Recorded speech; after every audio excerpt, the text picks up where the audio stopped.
नमस्कार. मी आज एक खूप गोड पॉडकास्ट घेऊन आलेली आहे. विषयही तसाच आहे खूप गोड, तो म्हणजे कविता. मराठी कविता.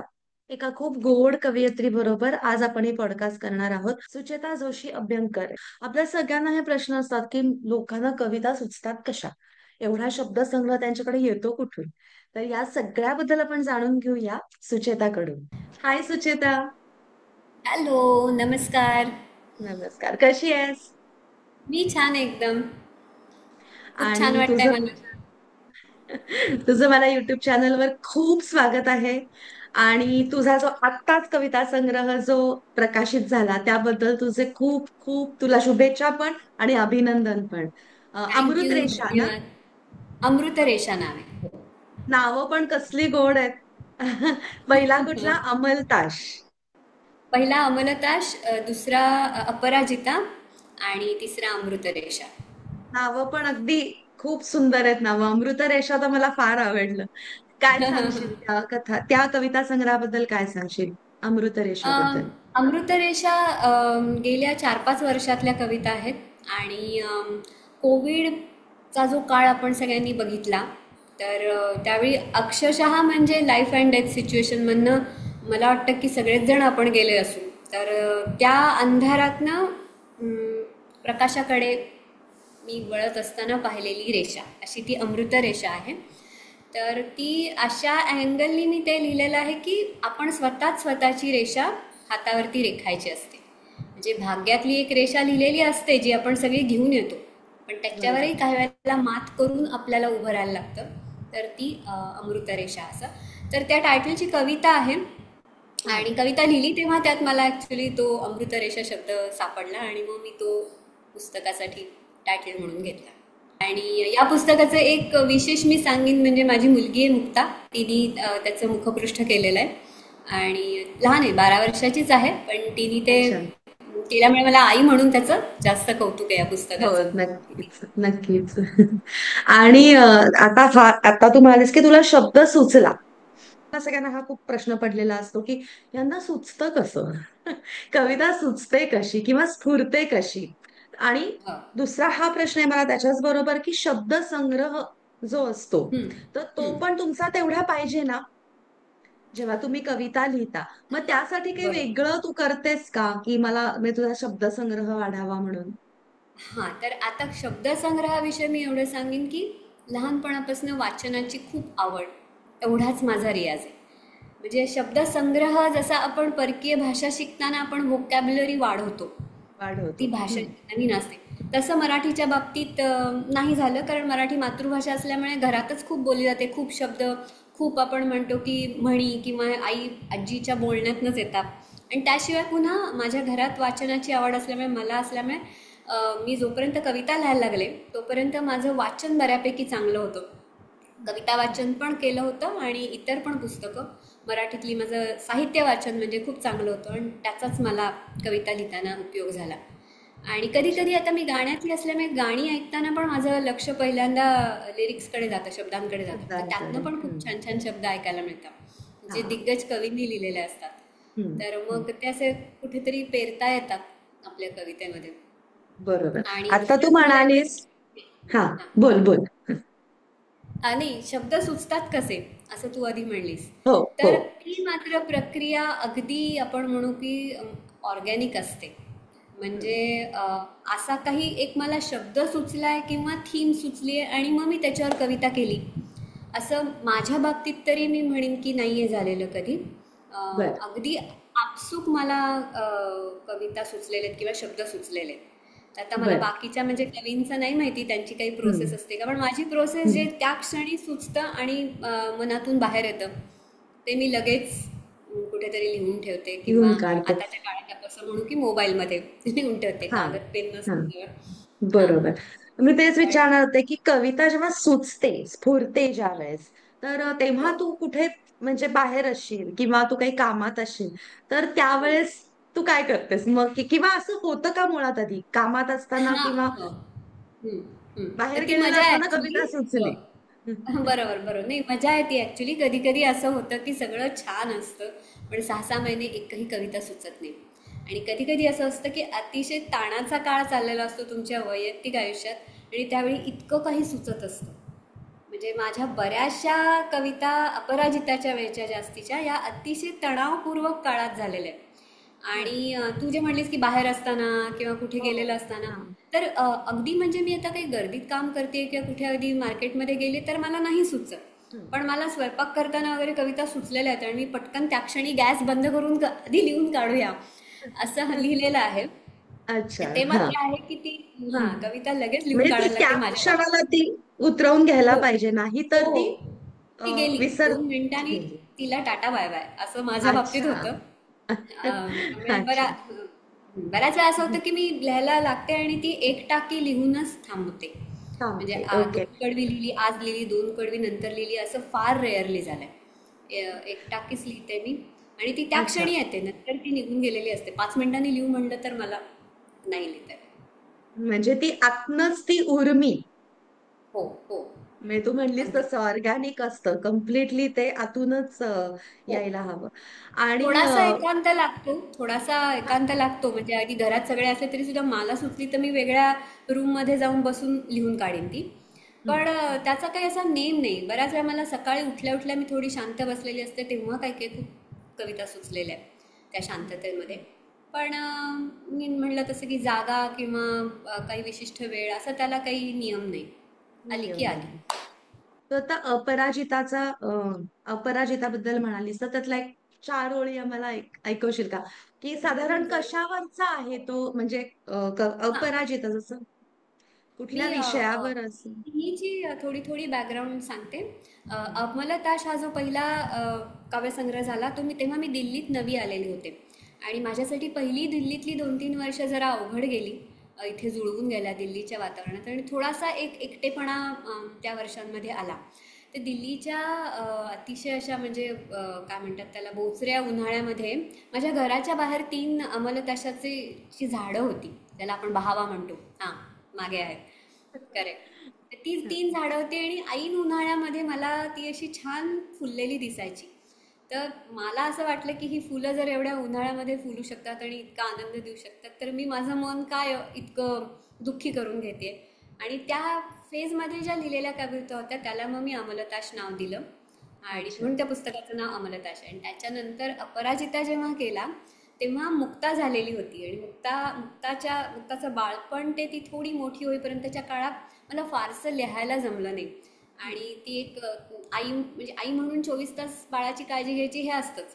पण आतली कलाकार म्हणून किंवा लेखिका म्हणून जी तगमग आहे की अरे मला वेळच मिळत नाही हा लिहायला. मिळत पण नाहीये. हा. त्याच्यावरही मात करून मी काहीतरी करायचा प्रयत्न करते. तर ती जी सगळी तडफड किंवा तो जो सगळा आतला संघर्ष होता त्याला नाव म्हणून मी खरं अपराजिता, की अशी प्रत्येक आई आहे की जी कधी हा. पराजित होत नाही आणि त्यातनं ती काहीतरी शोधून काढतेच. तर या नावाने ते अपराजिता नाव मला बरोबर. सुचलं. अपराजिता ते म्हणजे पण प्रत्येक. गोकर्णाचं फूल. अच्छा. हो का? हां, बर बर बंगाली बर. अच्छा. भाषेत. हो. गोकर्णाचं फूल म्हणजे अपराजिता. तर अपराजिता. अच्छा. पण दुर्मिळ. फार तिन्ही नावं फार सुंदर आहेत आणि इतकी चपखल त्यांचा अर्थ जो तू आता समजावून सांगितलास तर फारच छान. अ, थँक्यू. 4 ओळी म्हणून दाखव. हां, हो.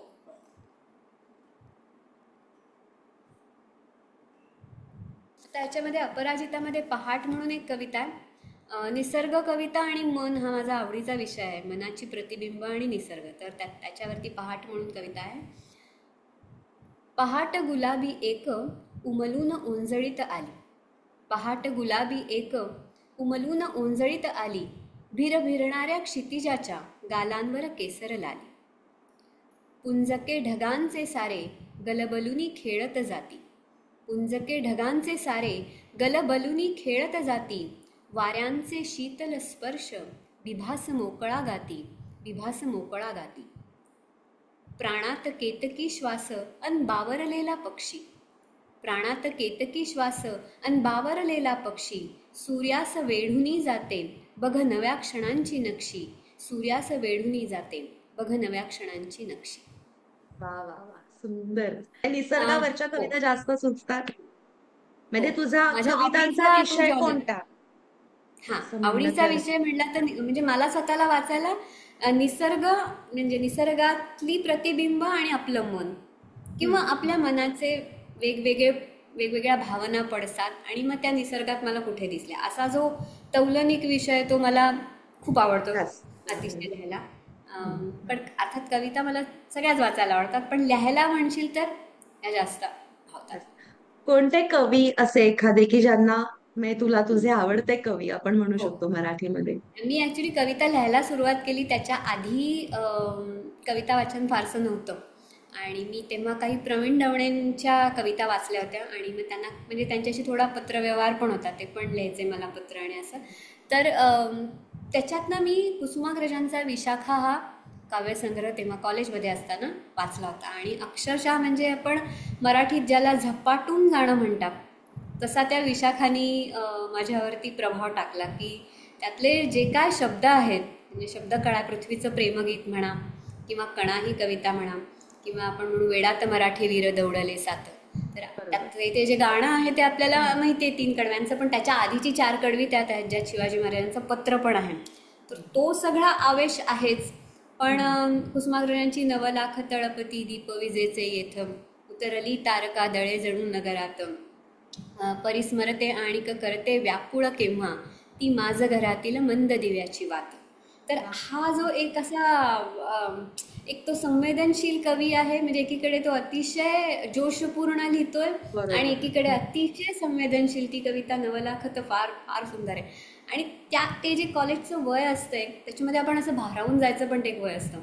त्यात मला कुसुमाग्रजांच्या ह्यानी आणि मला म्हणजे असं वाटलं की अरे हे काय विश्व आहे, हे काहीतरी वेगळं आहे, ह्याच्यात आपण पडलं पाहिजे, लिहिलं पाहिजे, वाचलं पाहिजे. आणि यातली गंमत अशी मी सांगू इच्छिते की 7वीत असताना मला कुसुमाग्रज खरं म्हणजे भेटले होते. त्यांना ज्ञानपीठ पुरस्कार मिळाला होता आणि मी गायले होते तेव्हा. तर त्यांची ओ. शाबासकी वगैरे मिळाली होती. आणि आणि तेव्हा मला माहीत नव्हतं की कुसुमाग्रज कोण आहेत. आणि हा. मग नंतर जेव्हा खूप आवडायला लागले तेव्हा असं झालं की अरे आपण यांना भेटलोय, म्हणजे माहिती नव्हतं. म्हणजे खूप मला असं गंमत वाटली की अरे ते येऊन पण गेलेत आपल्या आयुष्यात आणि आता कळायला बरोबर. लागलं तोपर्यंत ते गेलेले होते हम्म. अर्थात. हम्म. पण कुसुमाग्रजांच्या कवितांचा खूप प्रभाव आहे माझ्यावर. अच्छा. आणि मला त्याची एक प्रकारची डिव्हिनिटी म्हणजे दैवत्व त्यांच्या हम्म. कवितांमध्ये नेहमी जाणवत आलंय. आणि मग ते वाचल्यानंतर पुढे मग मी शांताबाई शेळके, हम्म. पाडगावकर, बोरकरांच्या कविता खूप आवडल्यानंतर मला सुधीर मोघेंबरोबर थोडं काम करता आलं मला, त्यामुळे त्यांच्या याचं वाचन झालं. कोणाबरोबर? सुधीर मोघे कवी जे अच्छा. होते, हा. माझं जे अमलक्लेश पुस्तक आलं त्याच्या मागे त्यांचा खूप पाठिंबा होता की तू कवितांचं पुस्तक करच. म्हणजे अच्छा. गाण्याच्या निमित्ताने त्यांचा आमचा खूप चांगला हे होता, संबंध होता आणि त्यांचा एक बरोबर. जिव्हाळा होता मी आणि माझी बहीण हम्म. दोघींच्या हम्म. प्रती. त्यांनी ते कवितेंची वही वाचून मला सांगितलं की हे तू करच, नुसतं वही ठेवू नकोस, हे आता हम्म. पुस्तक रूपात काढायला पाहिजे. तर त्यांचा अच्छा. पण एक प्रभाव, हां त्यांचा पण एक अच्छा. प्रभाव होता. आणि मग मी वाचन वाढवलं. साधारणपणे कविता लिहायला सुरुवात कधी केली हे आठवतंय तुला? साधारणपणे 10वी नंतरच मी अशा छोट्या छोट्या कविता ज्या प्रवीण दवणेंना पाठवल्या होत्या त्या अशा कोणाचा तरी वाचून प्रभाव असलेल्या, असे खिडकीतलं जग म्हणून एक काहीतरी कविता होती माझ्याकडे, नाही आता ती, मी ती त्यांना पाठवली होती.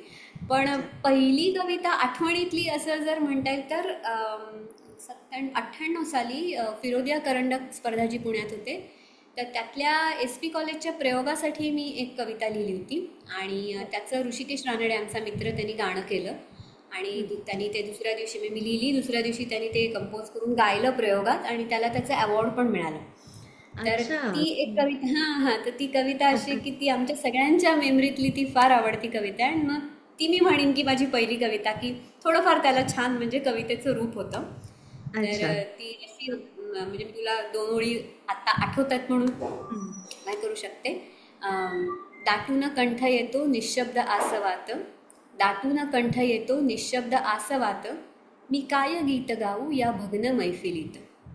माणूस माणसाची रचितो इथे समाधी, माणूस माणसाची रचितो इथे समाधी, लाचार बाहुल्यांचा हा खेळ दश दिशात.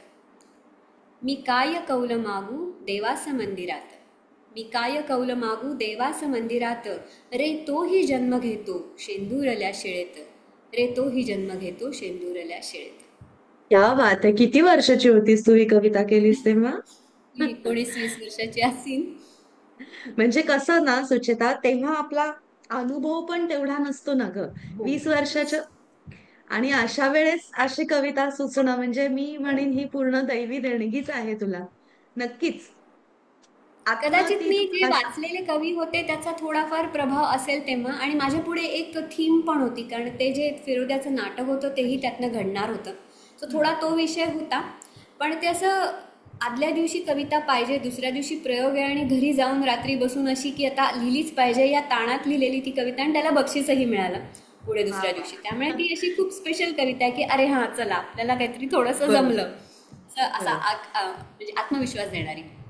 बरोबर. पण मग आता तू म्हणालीस ना, की आता तुला असं थीम दिली होती आणि त्याच्यावरती तुला ती आता उद्याच्या उद्या लिहून पाहिजे.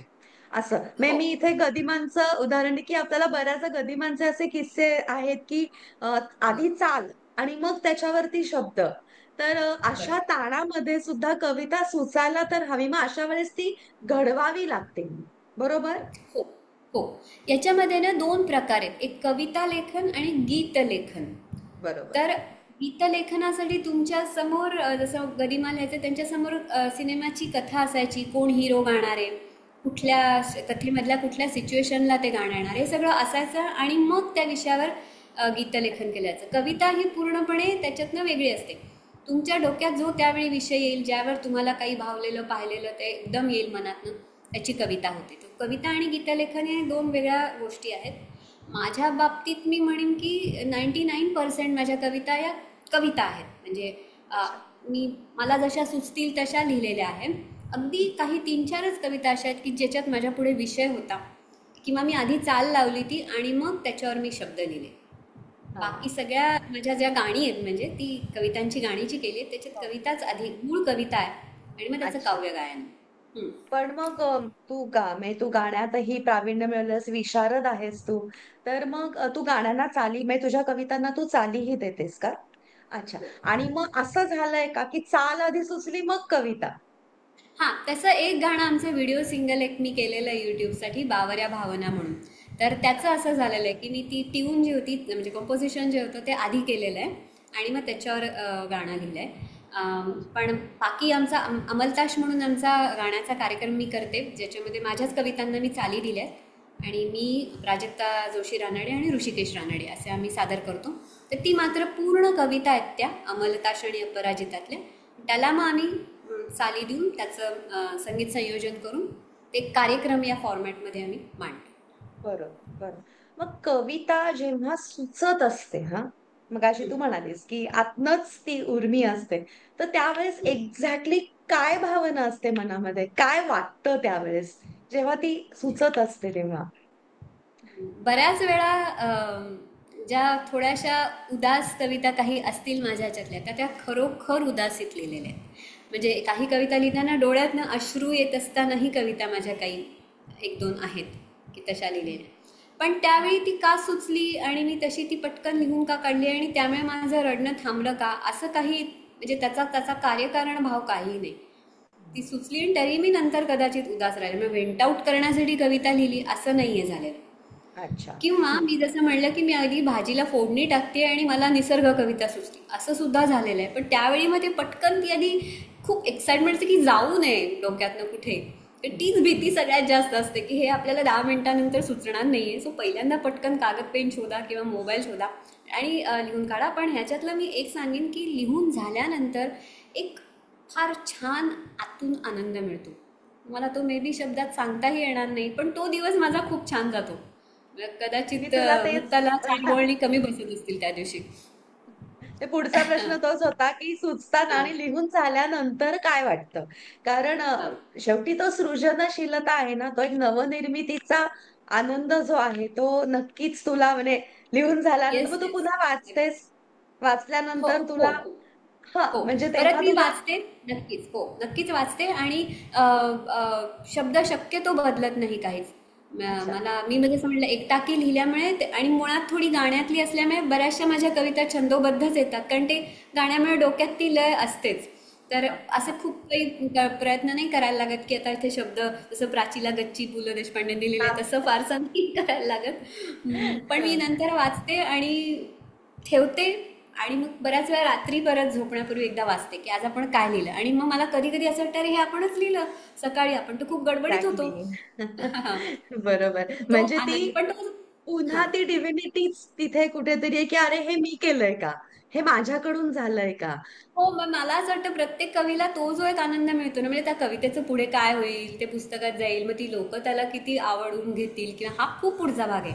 त्या पुढचा क्षणी भाग. माझा जो क्रिएटिव्हिटीचा आनंद आहे, जो माझा एकटीचा आहे, त्याच्यात दुसरं कोणीही करेक्ट. नाहीये, मी आणि देव असेल कदाचित, ती शक्ती असेल. तर एक्झॅक्टली. तो फार प्युअर असतो. त्याला त्याला म्हणजे काही हे नाही. जसं एखादं छान गाणं स्टेजवर गायल्यानंतर आतून जो आनंद होतो की अरे हा आज मला छान गाता आलं, तर तो तसाच प्युअर आनंद येतो त्याच्यात. आणि पण असंही झालेलं आहे की 6-6 महिने मला कविता मध्ये एक फेज अशी आली होती की 6 महिन्यात एक शब्दही सुचला नव्हता.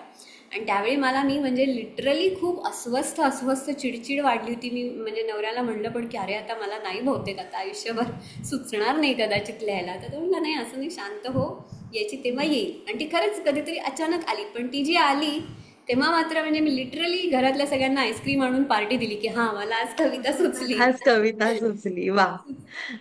सुचेता, मला एक सांग, कवितेला व्याख्येमध्ये बसवता येईल का? व्याख्या करता येईल का कवितेची? नाही, कवितेची व्याख्या अशी काही करता येईल असं मला नाही वाटत. पण कवितेचे प्रकार असतात, जसं गेय कविता असते, छंदोबद्ध कविता यमक असलेली, आणि मुक्त छंद आपण ज्याला म्हणतो तशी कविता. तर दोन्हीचे आपले आपले वेगळे फॉर्म्स आहेत. मला स्वतःला छंदोबद्ध कविता जास्त आवडते, जमते, कारण मी म्हणलं तसं गाण्याची बॅकग्राऊंड आहे त्यामुळे. पण मुक्तछंदातले जसं मी कुसुमाग्रजांचा उल्लेख केला, तर त्यांचं छंदोमयी किंवा मुक्तायन याच्यामध्ये फार सुंदर, म्हणजे 5 आणि 6 ओळींची मुक्तछंदातली कविता, पण इतकं सुंदर ते काय सांगून गेले. गंधर्व. पण मुक्तछंदात बऱ्याच वेळा असं होतं की कविता या नावाखाली खूप गद्यच लिहिलेलं असतं. जे हा. कविताचा एक हो. फ्लो, लय असं नसतं, निबंध असल्यासारख्या कविता असतात. तर मग असेल त्याही आवडत असतील अर्थात लोकांना, पण मला तो प्रकार, मला छंदबद्ध त्याच्यात एक लय पाहिजे. मुक्त छंद जरी हम्म. असला तरी त्याच्यात लय पाहिजे. तसं सुधीर मोघेंचा लय म्हणून एक काव्यसंग्रह आहे, तर त्यांनी हम्म. 7 ओळींच्या कविता त्यात लिहिल्या आहेत, म्हणजे 7च ओळी आहेत बर. प्रत्येक कवितेला. अच्छा. तर वा. त्याच्यामध्ये सात सात म्हणजे खरं ऑड आकडा आहे लयीसाठी. हो. पण हो. तरी पण त्यांनी जी काय एक लय साधली आहे ती अप्रतिम आहे. ते पुस्तक फार अच्छा. तर तुझ्या असं आहेत काही आहे. हो, मुक्तछंदातली आहेत. एखादी? अच्छा. हो, कमी आणि आहेत. मगाशी, हा, छंदोबद्ध जे माझ्या प्रेक्षकांना थोडस अजून हे करून सांग, थोडं इलॅबोरेट करून. छंदोबद्ध हं. म्हणजे ज्याला लय आहे किंवा हो. गेयता आहे, जे आपण हां. अ, असं चालीत म्हणू शकतो हो, एका बरोबर. ट्यून मध्ये, मी तुला त्याला आता छंदोबद्ध म्हणायचं. हां, हां. म्हणजे आता असं आहे की बघा, दशदिशात झरल्या हिरव्या रेशीम धारा, जणू थेंब फुलांचा फुलला मोर पिसारा. हम्म. आता रेशीम धारा आणि मोर पिसारा हे यमक आहे. तर या यमक आहे. हो. यमकामुळे आणि लघुगुरूंचा बरोबर हे ताळमेळ सांभाळल्यामुळे त्याला एक लयबद्धता आली आहे. म्हणजे दशदिशात झरल्या हिरव्या रेशीम धारा, 1 2 3 4 5, जणू हम्म. थेंब फुलांचा फुलला मोर पिसारा, 1 2 3 4 5. सो हा. त्याचे जशा गाण्यात बीट्स असतात तसे त्या बरोबर. आता पुढची पण जर तू बघितलीस, कडवं बघितलंस, ग्रीष्माचे वणवे क्षणात भिजूनी गेले, गगनावर जडले पाऊस सरींचे शेले, बहरली निळाई लेऊन निर्गुण धारा, जणू थेंब फुलांचा फुलला मोर पिसारा. आता तो हम्म. कडव्याची जरी ओळ घेतलीस की ग्रीष्माचे वणवे क्षणात भिजूनी गेले, 1 2 3 4 तीन, चार, 5. पाच. हम्म. हा, आणि परत मग बहरली निळाई लेऊन निर्गुण धारा, जणू थेंब फुलांचा फुलला मोर पिसारा. म्हणजे पहिलं जे आहे ध्रुवपद आहे त्यालाही परत तो तेच निर्गुण ते. धारा आणि मोर पिसारा हे हम्म. परत हम्म. जोडले. त्यामुळे तो एक पूर्ण असा एक कलाकृतीचा आनंद जो आपल्याला मिळतो, हा. ती छंदोबद्ध कविता. हम्म. पण हम्म. आता म्हणजे उदाहरणच द्यायचं तर माझीच एक खूप आवडती कविता आहे, मुक्तछंदातली आहे, समंजस म्हणून. तर त्याच्यामध्ये तर तुला असं लय वगैरे जी म्हणजे यमकाची लय आहे, म्हणजे यमकाची हम्म. मजा आहे ती नाही दिसणार. पण हम्म. त्याच्यात मी आता असं लिहिलंय की तू मला भेट दिलीस नाजूक जुईची थोडीशी फुलं, तू मला भेट दिलीस नाजूक जुईची थोडीशी फुलं, दोऱ्यात घट्ट गुंफलेली, तुझ्या काळ्याभोर केसात ती छान दिसतील, चटकन म्हणालास तू. तुझ्या काळ्याभोर केसात ती छान दिसतील, चटकन म्हणालास तू, आणि अचानक माझ्या डोळ्यात दोन अश्रू तरळले. जुईच्या वेदना, भिजलेल्या पापण्या. जुईच्या वेदना, भिजलेल्या पापण्या, तू बावरलास, हळूच निघून गेलास. आताही तू समोर उभा, अचानक मला भेट दिलीस, नाजूक जुईची थोडीशी फुलं, मुक्तपणे ओंजळीत विसावलेली. तुझ्या चेहऱ्यावर मोकळं हसू, माझ्या डोळ्यात पुन्हा दोन अश्रू. तुझ्या चेहऱ्यावर मोकळं हसू, माझ्या डोळ्यात पुन्हा दोन अश्रू. ओंजळभर फुलं, भिजलेल्या पापण्या, फक्त समंजस तुझ्यासाठी, फक्त समंजस तुझ्यासाठी. तर वाव. आता ही क्या बात छंदातली आहे, आहे. त्यात कुठे हा. यमक नाही किंवा काही नाही, नाही. संवाद आहे. हम्म. पण एक हम्म. तरी सुद्धा त्याला थीम आहे की घट्ट बांधलेली फुलं आणि बरोबर. ओंजळीतली फुलं, म्हणजे हम्म. ते हम्म. ती त्या व्यक्तीला दिलेली स्पेस आहे, ओंजळीतली फुलं. हम्म. आणि घट्ट बांधलेला गजरा म्हणजे काहीतरी तुम्ही त्याला बांधून ठेवताय, अशी ती बांधून जी ठेवलंय. हा. आहे.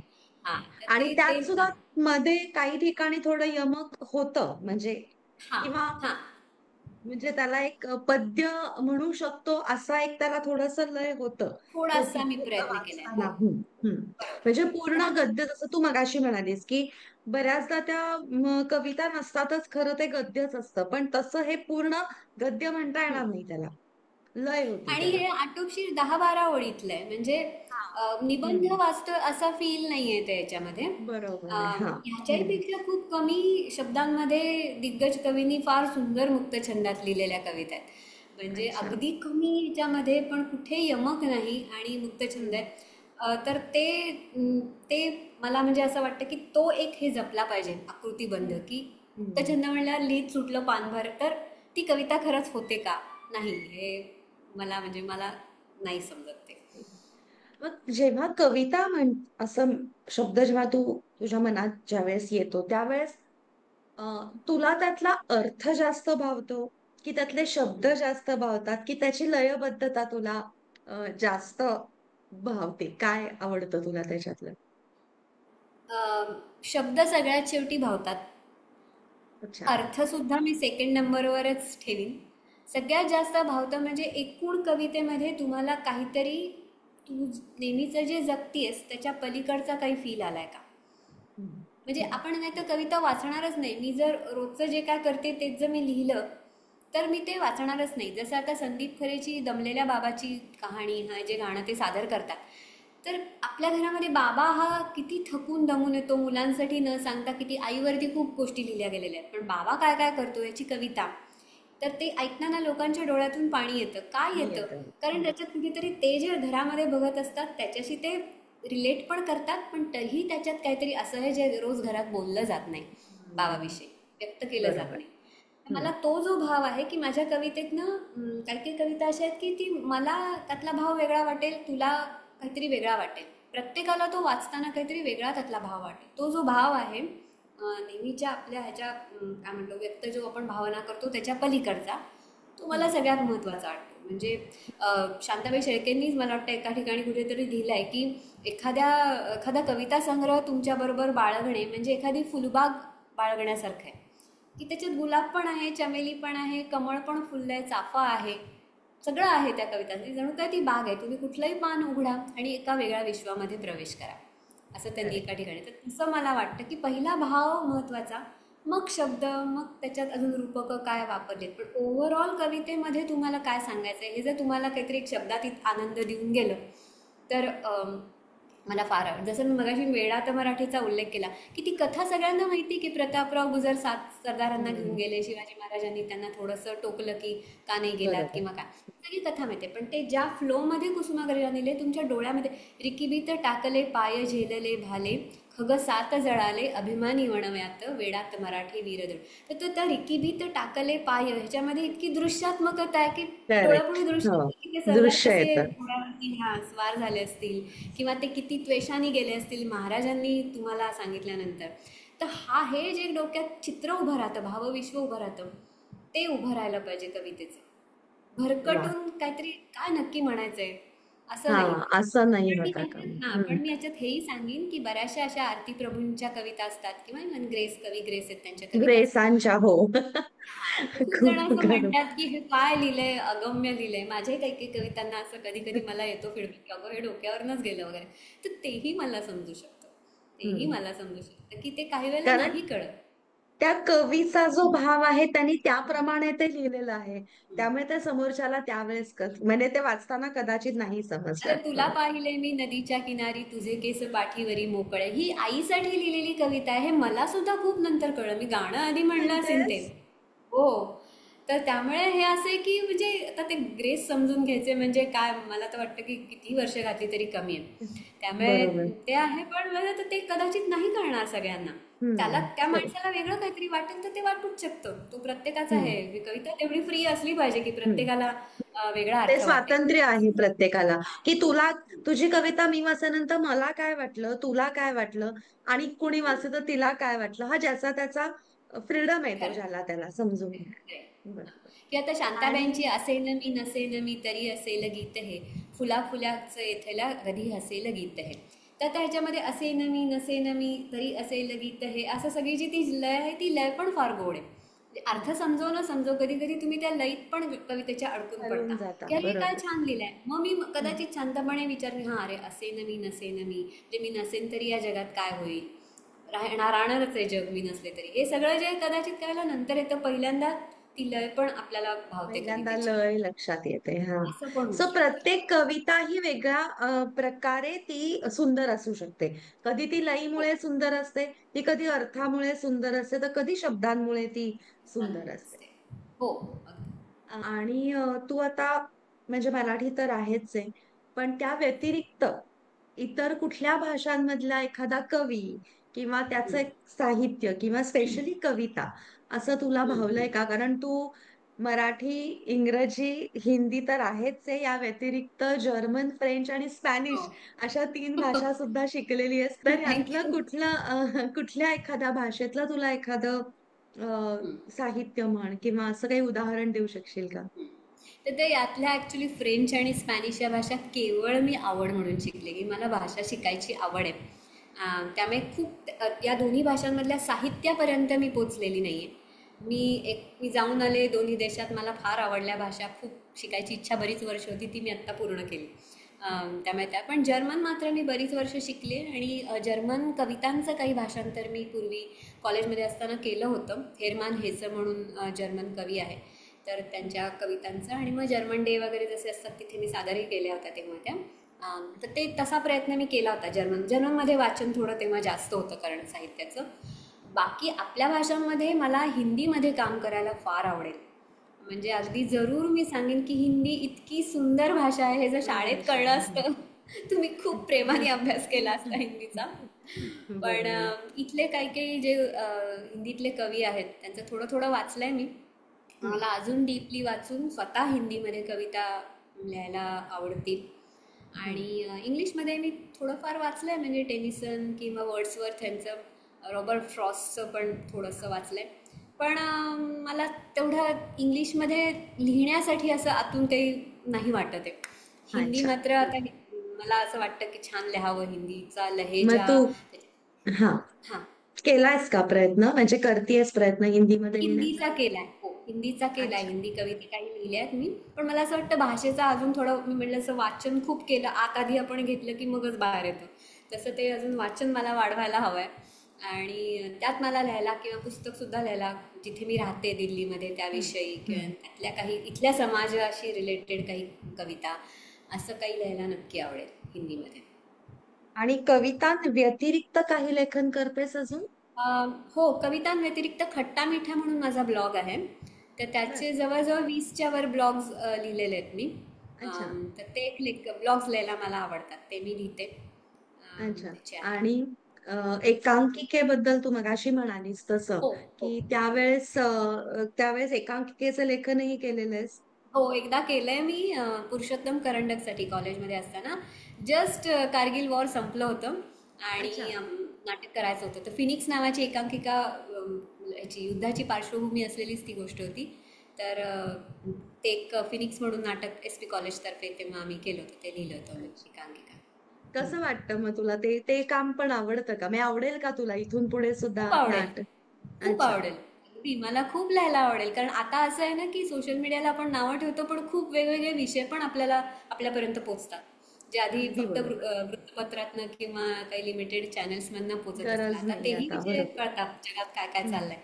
तर ते काय काय डोक्यामध्ये फिरत असतं, की अरे ह्याचं नाटक होईल का? याचं बालनाट्य होईल का? मला ॲक्च्युली बालनाट्य हम्म. किंवा तरुण लोकांसाठी लिहायला खूप आवडेल, जे नाही साहित्य फार लिहिलं जातं. हम्म. तर हम्म. ते जर काही मला कविता किंवा नाटक स्वरूपात कधीतरी लिहिता आलं तर खूप आवडेल लिहायला. आणि आता तरुण तरुण मुलांचा विषय काढलास म्हणून की सध्या तर मराठी हिंदी ती वाद आणि ते सगळं सोडून देऊया हो. आपण. पण मुळात आधी आपली जी भाषा आहे म्हणजे ज्याची जी मातृभाषा असेल ती, त्याकडूनच मुलं खूप दूर चालली आहेत. म्हणजे ज्यांच्या हम्म, घरात वातावरण असतं, आता की हम्म, ज्यांच्या घरात थोडं तू म्हणलीस तसं की साहित्यिक थोडं घरामध्ये वातावरण होतं, तसं वातावरण जर आता कुणाच्या घरात असेल तर त्या मुलांना जरा तरी माहिती असं, मी आता मुक्ताला कदाचित माहिती असेल हो. किंवा माझ्या प्रियमेधला सुद्धा, कारण हम्म, सतत घरामध्ये चर्चा असल्यामुळे मुलं करतात. बरोबर. पण ज्या घरात हे वातावरण अजिबात नाही, अशा हम्म, मुलांना मातृभाषेतल्याच आहे. कारण मला काय हम्म. वाईट वाटतं माहितीये का सुचेता, आपण खूप लकी आहोत की आपल्याला मराठीचं साहित्य आपल्याला भरपूर वाचायला मिळालं. आपण ते वाचू शकतो, त्याचा आनंद घेऊ शकतो. आणि ही मुलं या आनंदाला मुक्त आहेत, असं मला वाटतं पर्सनली. तर तुला काही हम्म. असं वाटतं का, की ह्यांना आपण कसं वळवू शकतो या दिशेकडे? काय करू शकतो अं, त्यासाठी?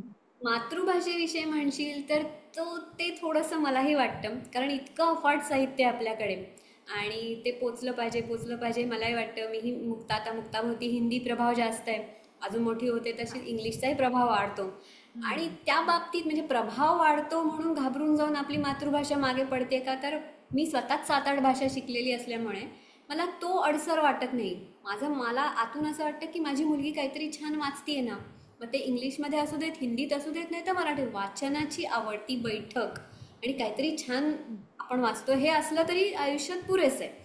पण मराठी तिने वाचावं यासाठी जर काही करायचं असेल, जसं मला 20-21 वर्षाची मुलं जेव्हा मराठी वाचत नाहीत असं आपण म्हणतो, तेव्हा बरीचशी परिस्थिती मला असं वाटतं ही घरातनं आईवडिलांचं थोडंसं झालेलं दुर्लक्ष हेच असं. कारण त्यांना ते तसे आहे, त्याच्यात त्यांचा हे फार कमी असतो. दोष एका नाहीये, विशिष्ट करेक्ट. वयापर्यंत घरामध्ये तुम्ही सतत मराठी गाणी वाजवताय का?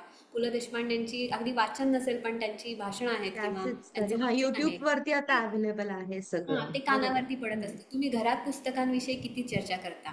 या वर्षाला पुस्तकं घरात किती विकत घेतली जातात? तर आता मला हेही मान्य आहे, की दोघंही आई-वडील जर नोकरी करणारे असतील सध्याच्या काळात आणि ते खूप बिझी असतील, तर ते मुद्दामून आता पुस्तकं आणून वाचन करतील असं नाही आहे. पण मग किंडल आहे, ई बुक्स आहेत, वेगवेगळे फॉर्मॅट्स आहेत आणि याच्याही पलीकडे मी म्हणेन, की काही ना काहीतरी मुलं वाचतायत.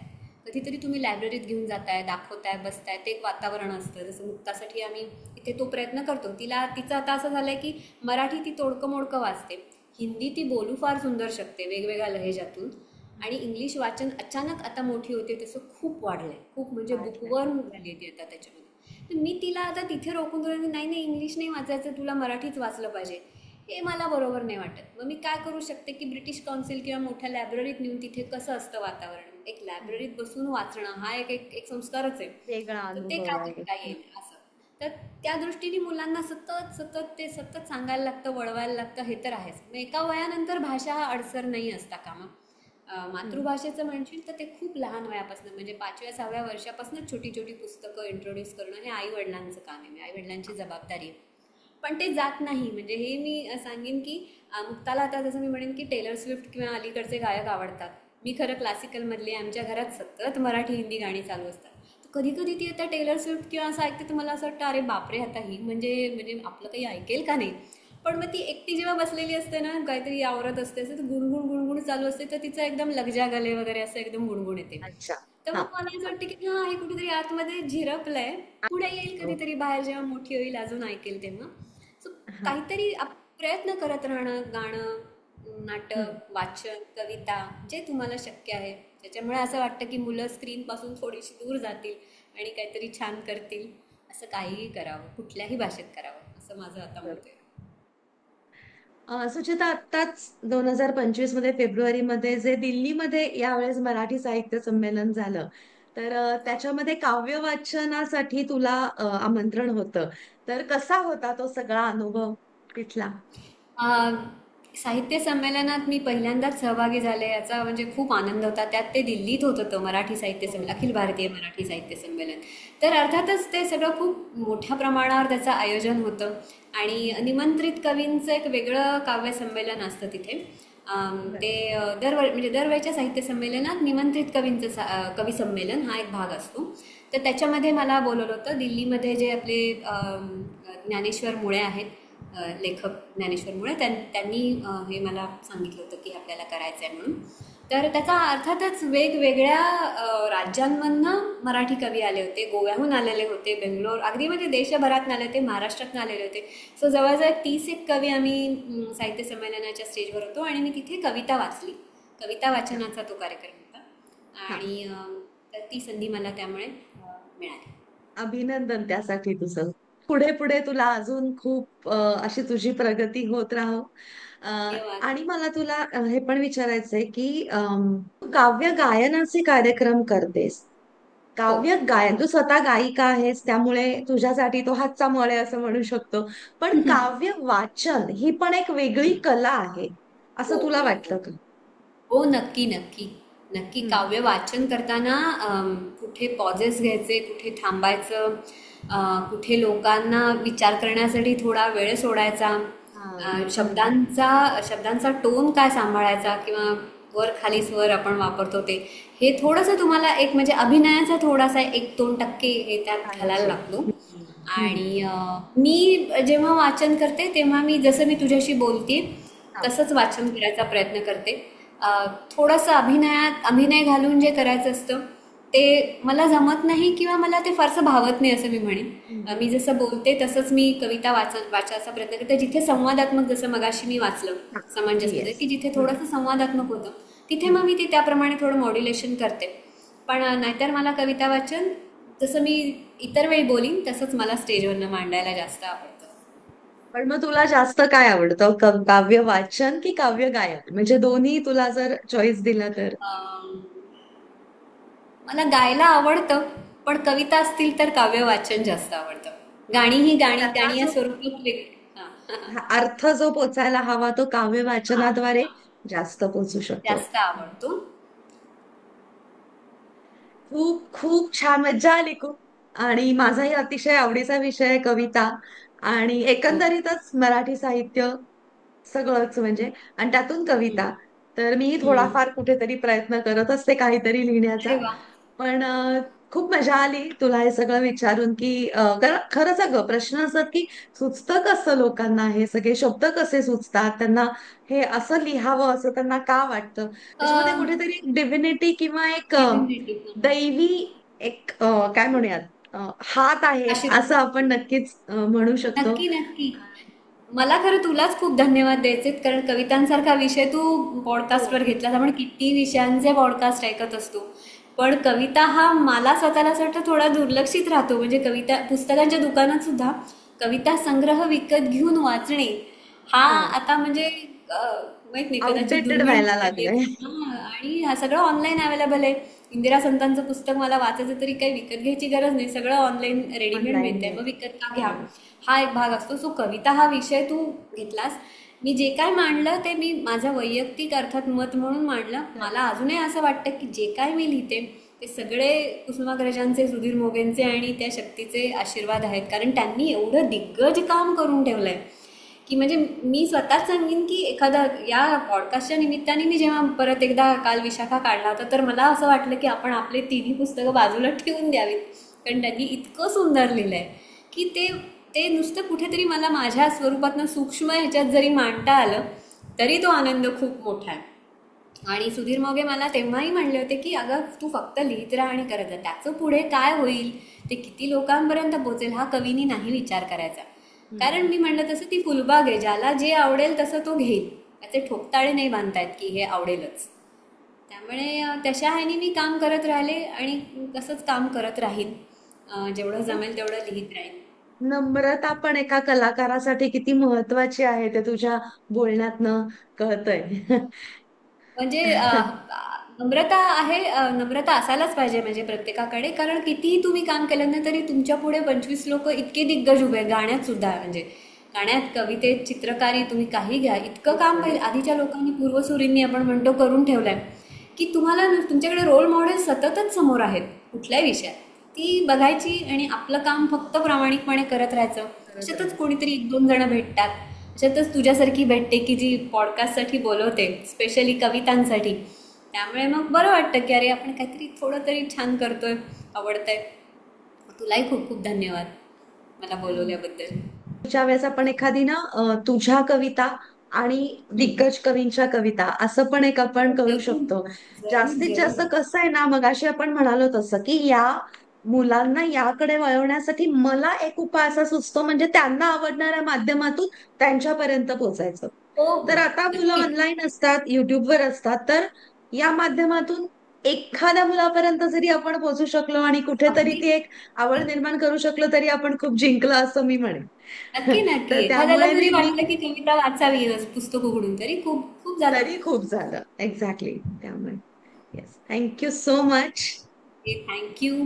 आणि तुझ्या धन्यवाद. पुढच्या प्रवासासाठी तुला खूप खूप शुभेच्छा. खूप खूप धन्यवाद तुला, आणि तुझा पॉडकास्ट असाच सर्व दूर पोहोचो, खूप लोकांना तो बघायला मिळो, आणि तुमचं मराठी मंडळ पण तिथलं जे काम करतंय ते पण त्यालाही भरपूर प्रतिसाद मिळो. छान छान उपक्रम आणि छान छान विषय घेऊन तुम्ही अजून याल असं मला वाटतं. करायला येस. पाहिजे हे सगळ्यांनी, मराठी लोकांनी हो. स्पेशली आपल्या भाषेसाठी. त्यामुळे छान वाटलं मला खूप बोलून. कशी वाटली आजची पॉडकास्ट? विषय थोडा वेगळा होता, इंटरेस्टिंग होता. असेच निरनिराळे विषय तुमच्यासमोर मला आणायचे आहेत. त्यासाठी तुम्ही माझ्या चॅनलला लाईक करा, सबस्क्राईब करा. ही पॉडकास्ट आवडली असेल तर शेअर करा.